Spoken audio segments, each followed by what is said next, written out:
प्रधान विश्व करि राखा, जो जस करहि सो तस फल चाखा।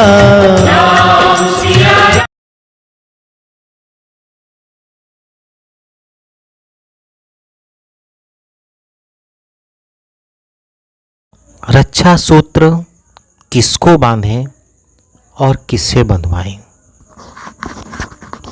क्योंकि रक्षा सूत्र बांधना और बंधवाना दोनों ही साधारण बातें नहीं हैं। जैसा कि रक्षा सूत्र के नाम से ही आप समझ सकते हैं कि हम रक्षा का वचन ले रहे हैं और रक्षा का वचन दे रहे हैं। सबसे पहले तो हमें अपने इष्ट को, अपने भगवान को, ईश्वर को रक्षा सूत्र अर्पित करना चाहिए। प्रातःकाल उठ करके दैनिक क्रियाओं से मुक्त होकर के स्नान ध्यान करके सबसे पहले, चाहे वो बालक हो चाहे वो युवा हो, सभी को यानी सपरिवार, ऐसा नहीं है कि केवल लड़कियां ही रक्षा सूत्र बांध सकती हैं। रक्षा सूत्र प्रत्येक मनुष्य को, अपने से श्रेष्ठ को बांधना चाहिए। और सबसे श्रेष्ठ कौन है? ईश्वर है। अर्थात इस बार जो रक्षाबंधन का पर्व है वह 31 अगस्त 2023 को है। आप सभी लोग सपरिवार प्रातः उठ करके दैनिक क्रियाओं से मुक्त होकर के सबसे पहले अगर कहीं मंदिर जा सकें तो वहाँ जा कर के एक एक रक्षा सूत्र मंदिर में अर्पित कर दें, देवालय में अर्पित कर दें और प्रार्थना करें कि हे ईश्वर, आप सर्वसमर्थ हैं, आप सर्वज्ञानी हैं, आप मेरी रक्षा करें। तत्पश्चात आप रक्षा सूत्र अपने से श्रेष्ठ अपने परिवार में बांधें। जैसे जो बच्चे हैं वो चाहे लड़के हों या लड़कियां हों, वे ईश्वर को रक्षा सूत्र समर्पित करने के बाद अपने माता पिता के रक्षा सूत्र बांधें। क्योंकि ईश्वर के बाद माता पिता ही वे भगवान हैं जो बच्चों को बिना शर्त, बिना कुछ इच्छा किए रक्षा भी करते हैं और कर्तव्य का पालन भी करते हैं। उसके बाद बहनें अपने भाइयों को राखी बांधें और जो हमारे अन्य लोग हैं वो अपने मित्रों को भी रक्षा सूत्र बांध सकते हैं एक दूसरे को। क्योंकि वास्तव में मित्र कौन है? ईश्वर है। हमने ईश्वर को रक्षा सूत्र पहले ही बांधी अर्पित कर दिया। अब बाद में हम अपने मित्रों को, एक दूसरे को रक्षा सूत्र बांध सकते हैं।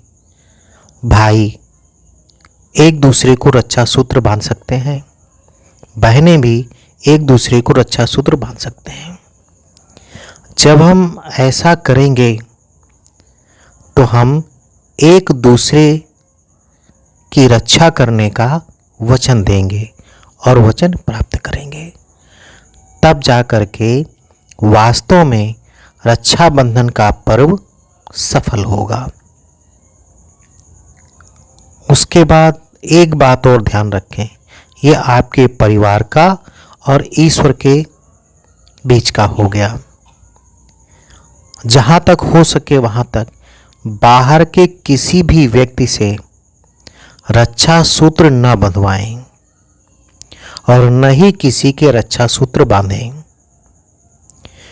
क्योंकि जब आप रक्षा सूत्र किसी से बंधवाएंगे तो आपको रक्षा का वचन देना पड़ेगा, और जब आप किसी के बांधेंगे तो आप उससे रक्षा का वचन लेंगे। हो सकता है संसार में काफ़ी लोग हैं जो धूर्त हैं, वो आपके रक्षा सूत्र बांधेंगे, आपसे रक्षा का वचन भी लेंगे, परंतु वो गलत कार्य करते होंगे तो आप उनकी रक्षा कैसे कर सकते हो।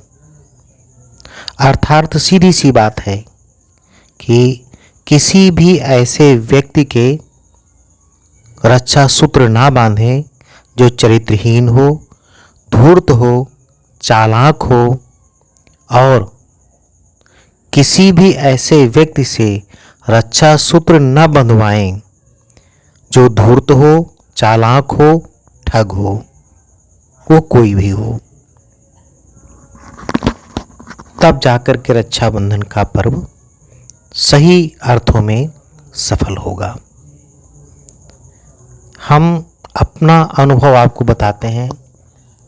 प्रारंभ से ही जब हम हल्का सा समझ हमारे में आई, मुझे ध्यान है उस समय हम कक्षा 5 में पढ़ रहे थे।